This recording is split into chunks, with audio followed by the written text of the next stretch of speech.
Welcome to the Global Peace Film Festival Lives Online Conversation 2023 Festival Edition.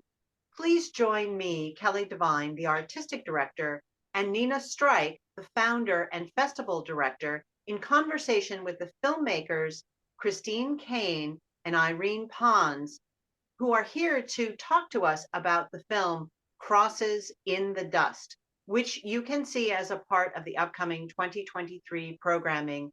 You can find all the information about our programming for this year by visiting peacefilmfest.org.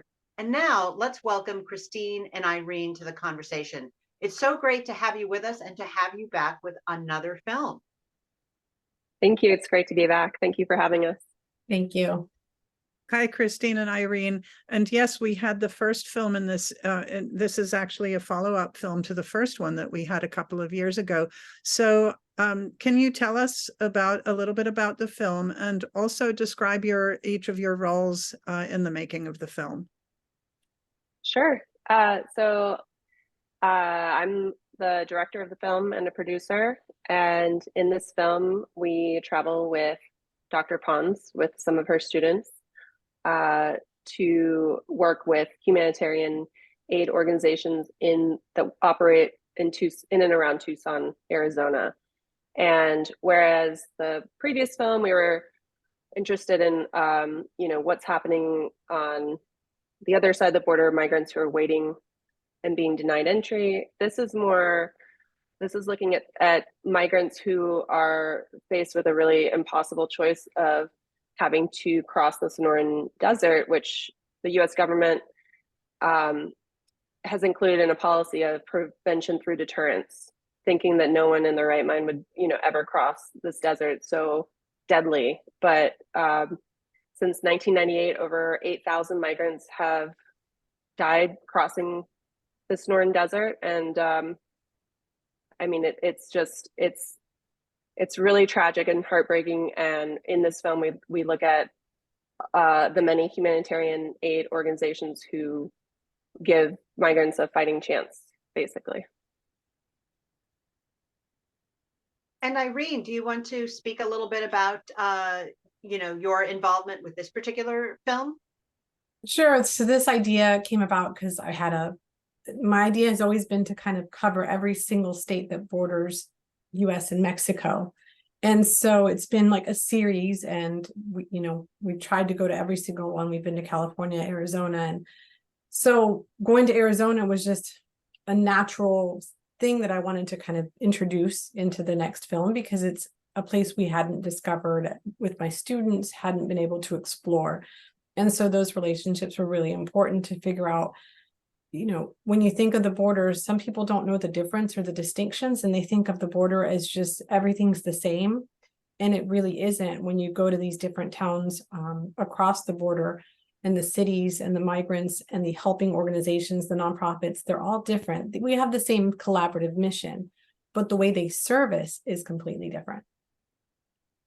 And, as we mentioned at the top of this interview, this is the second film that you have made as a team about this particular issue. So could you speak, in terms of your differing roles, what was it that first drew you to make a film, the first film? And, what did you discover in that process that made you want to, as you said, add on and keep the cameras rolling and sharing what you're learning along the way? I think Irene. Sure. So from my perspective, the first film happened as an accident. It was a complete accident that we were making the film, because the goal wasn't to actually create a documentary. It was just to bring back some footage, and the person who was supposed to go with us on the trip couldn't go. And so Christine was nominated. And they told her she pretty much had to come with me because she was the only other female, and I wasn't going to share a room with a man.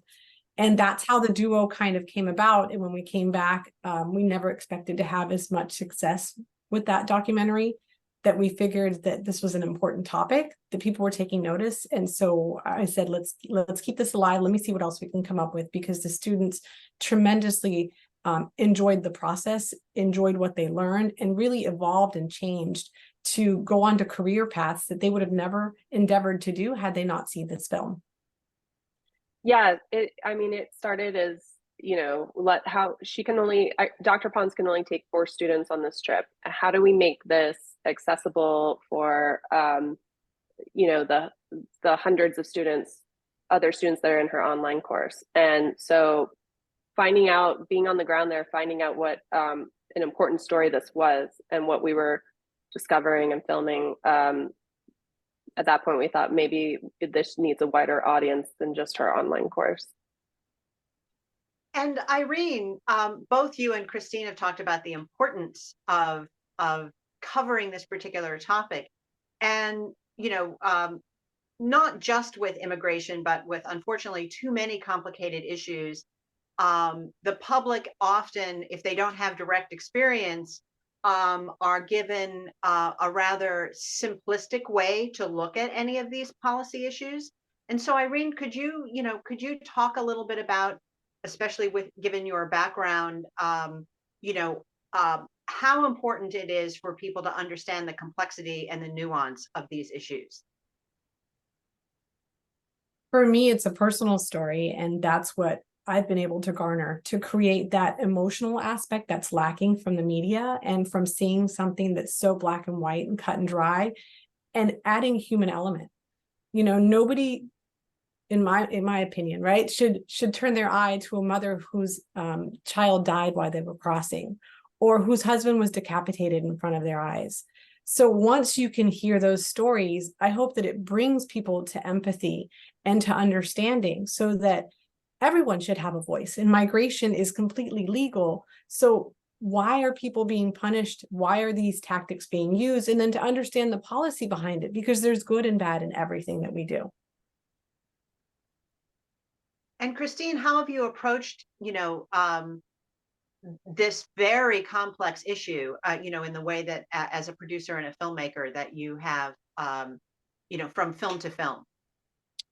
Right. So I think what has changed between what we call our phase 1 film, which screened with you, and phase 2 is us really realizing that, originally we were centered on the students and what they're learning and what their experience is, because, we're trying to bring this back for the rest of their classmates. But with phase 2, we really tried to instead center the 8 organizations on the ground and the stories of the migrants themselves, and kind of take us out of the picture. So I think that is kind of going forward, that's what our focus is.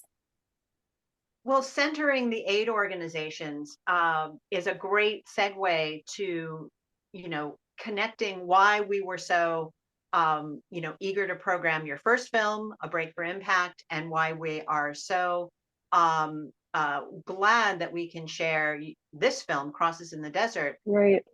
The central mission of our festival is not just simply to give people information about big, weighty topics in the world, but to give them frameworks that they can take back into their own lives and into their own communities to make the world a better place. And certainly this shift to focusing on the aid groups, not that helping was not a part of the first one, but this shift, can you speak about, what that means to you in the larger perspective beyond the film itself?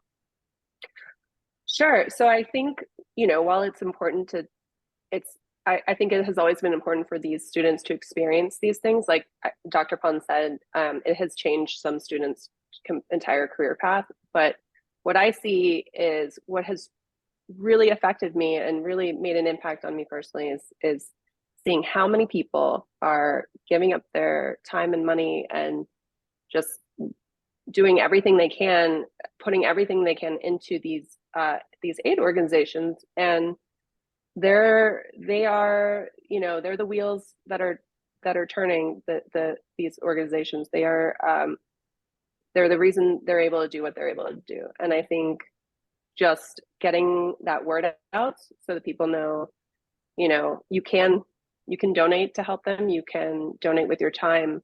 A lot of these organizations they'll let you come in and spend time with them volunteering, and hearing from them, one of the things that we've seen, which has been really interesting to me, is so many of these volunteers are retirees, and they're spending their retirement just all in with these organizations. And one of the in this film, one of the people we were working with was a little younger, and he mentioned, he looks around and there's no one his age to take over, to keep it going, and how upsetting that is, really.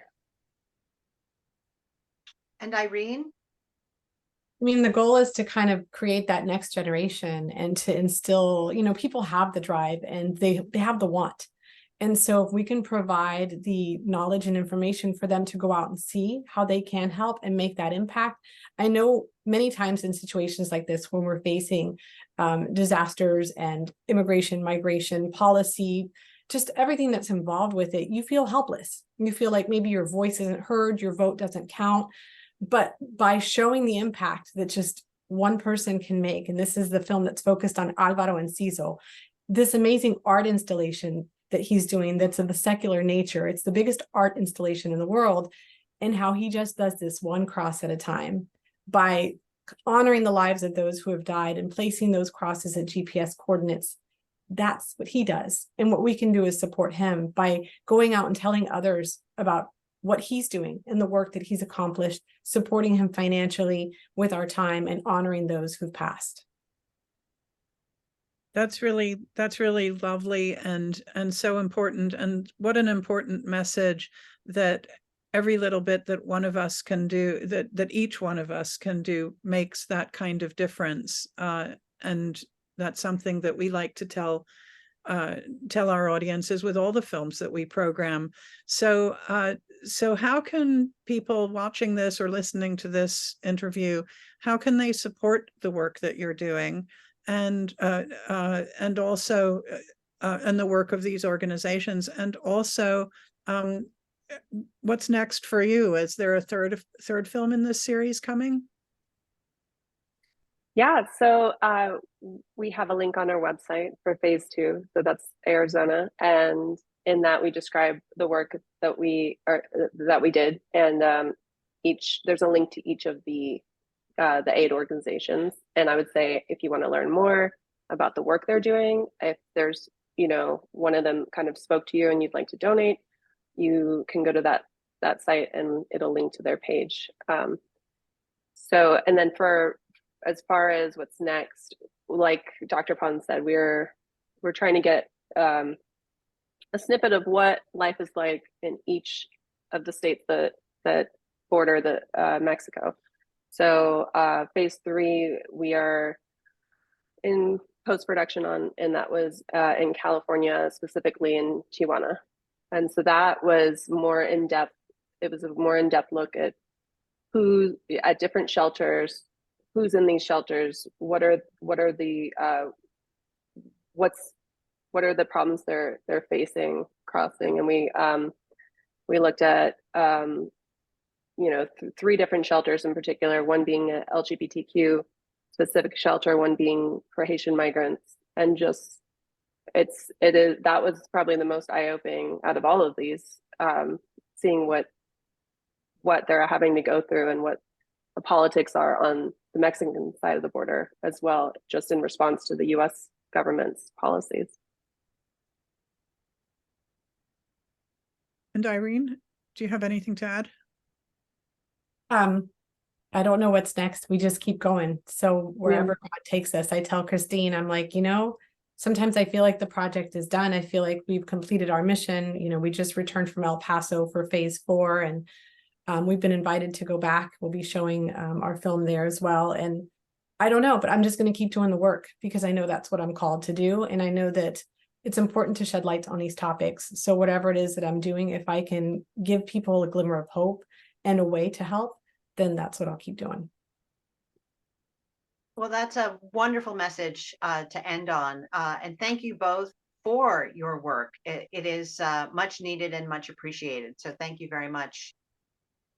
Thank you so much. Thank you. And thank you to everyone who watched today's Glow with Christine Kane and Irene Pons for the film Crosses in the Dust, which is playing as a part of the upcoming 2023 Global Peace Film Festival. All the information about screening for this film and for all of our other programming can be found at peacefilmfest.org. Our in-person programming begins September 19th and runs through September 23rd. Our virtual programming begins September 25th and ends October the 1st.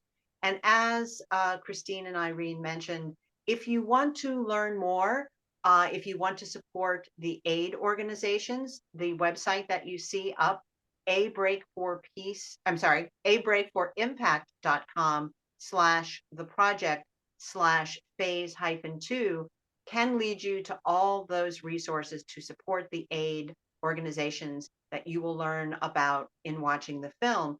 And at abreakforimpact.com, if you want to support the work of Christine and Irene, as you've learned, they have future projects in the works, please go to that main website and you can find a way to donate and support them. Thank you so much for listening today, and we'll see you at the next Glow.